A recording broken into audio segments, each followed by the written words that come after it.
Fala pessoal, sejam todos bem-vindos a mais uma aula do nosso canal. Hoje vamos falar do teste de Mann-Whitney.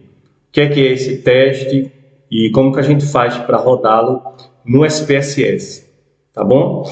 Antes de mais nada, eu gostaria de pedir a ajuda de vocês na divulgação do canal, tá? Curtindo esse vídeo, compartilhando com outras pessoas, me seguindo lá no meu Instagram, né, que eu vou deixar o link aqui na descrição do vídeo.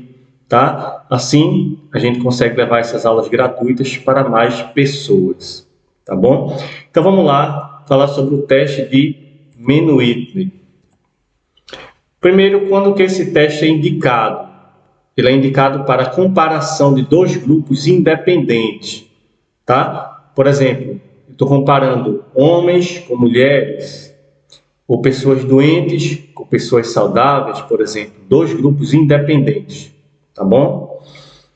A variável em análise deve ser ordinal ou contínua.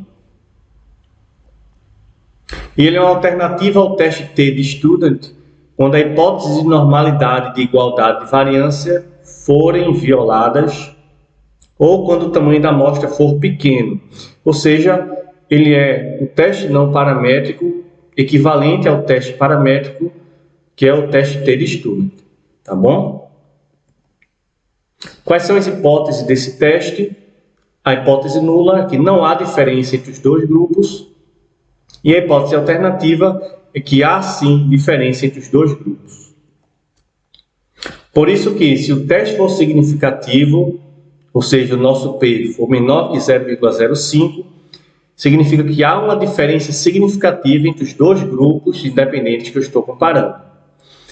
Por outro lado, se o teste for não significativo, ou seja, o Pzinho maior que 0,05, significa que não há uma diferença significativa entre os dois grupos que eu estou analisando. Tá bom? Então vamos para um exemplo prático para a gente treinar isso aqui no SPSS. Tá bom? Eu vou deixar o banco de dados aqui na descrição do vídeo para que vocês possam praticar aí em casa. Caso você rode e dê os mesmos resultados, significa que sim, você aprendeu a usar o teste Mann-Whitney no SPSS, tá bom? Então, o exemplo diz o seguinte: uma psicóloga coletou dados para investigar os efeitos depressivos de duas substâncias.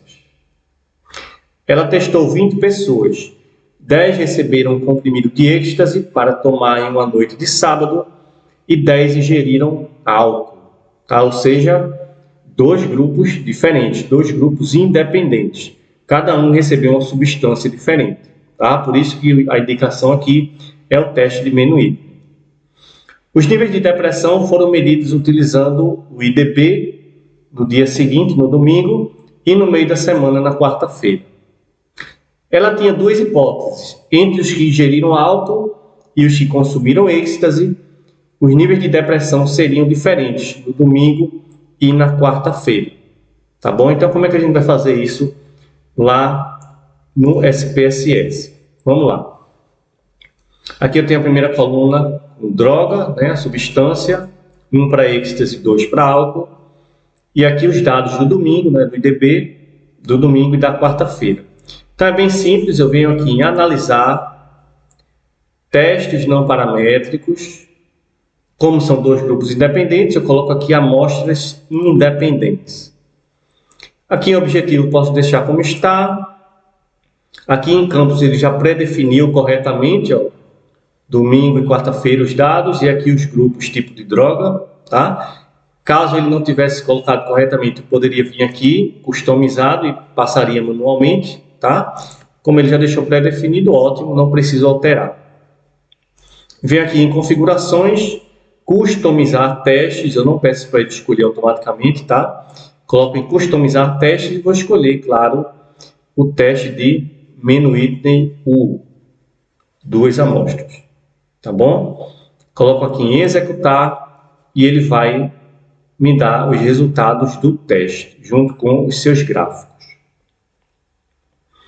Então, essa primeira linha aqui, ó, essa primeira tabela é a tabela resumo, né, do nosso teste. A primeira linha ele está falando do domingo e a segunda linha ele está falando da quarta-feira, tá? Então, em relação ao domingo, a gente observa um pezinho acima de 0,05, tá?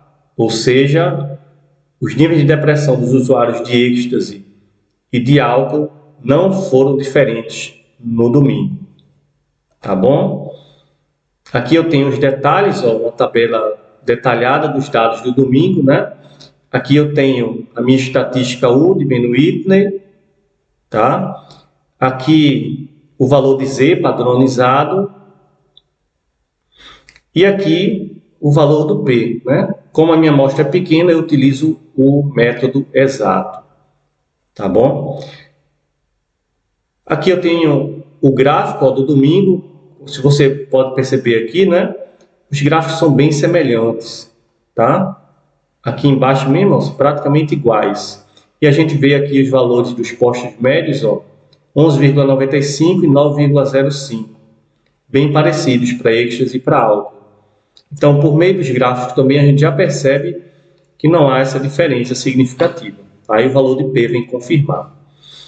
Já para os dados da quarta-feira, essa segunda linha deu altamente significativo.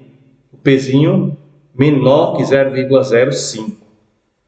Tá? Ou seja, os níveis de depressão dos usuários de êxtase e de álcool são estatisticamente diferentes na quarta-feira.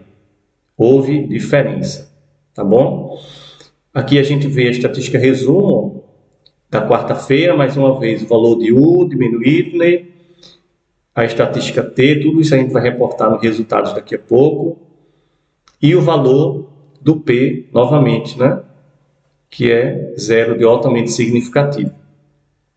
E observe o gráfico, ó, da quarta-feira, como está bem diferente os dois gráficos. Tá? Aqui o êxtase está o gráfico bem acima, né, do álcool, tá? Estão bem diferentes.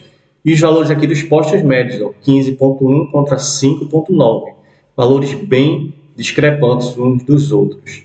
Então a gente já observa também no gráfico essa diferença significativa. Tá bom? E como é que a gente vai reportar esses resultados?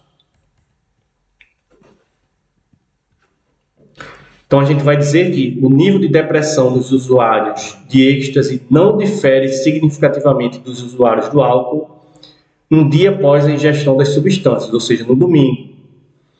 Reporta a estatística U, de Ben Whitney, reporta o valor do Z e o valor do Pzinho. Contudo, na quarta-feira, os usuários de êxtase estavam significativamente mais deprimidos do que os de álcool, ou seja, houve uma diferença significativa. Coloco mais uma vez o valor do U, Ben Whitney, o valor do Z padronizado e o valor do Pzinho menor que 0,05. Tá bom? Então, essa foi a nossa aula, espero que tenha ajudado vocês. Caso ficou alguma dúvida, vocês coloquem aí nos comentários que a gente tenta ajudar, tá bom? Então, obrigado a todos e até a próxima aula.